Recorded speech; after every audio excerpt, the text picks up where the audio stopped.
ஒரு கடாயில் நெய் சேர்த்துக்கோங்க. நெய் நல்லா சூடானதுக்கு அப்புறம் ஒரு கப் அளவுக்கு சம்பா கோதுமை ரவை அதை ஆட் பண்ணிட்டு லைட்டாக நல்லா வறுத்து எடுத்துக்கோங்க.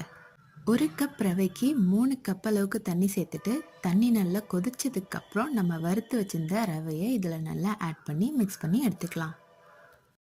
இது நல்லா வெந்து வந்ததுக்கு அப்புறம் 2 கப் அளவுக்கு சர்க்கரை ஆட் பண்ணிக்கலாம். நான் இன்னைக்கு நாட்டு சர்க்கரை ஆட் பண்ணியிருக்கேன். இந்த ஸ்வீட்டுக்கு நீங்கள் அடிஷ்னலாக கலர் எதுவும் ஆட் பண்ண வேணாம், நாட்டு சர்க்கரை ஆட் பண்ணுறதால. இது நல்லா மிக்ஸ் பண்ணிவிட்டு ஒரு 3 ஏலக்காவை தட்டி இது கூடவே ஆட் பண்ணிக்கலாம்.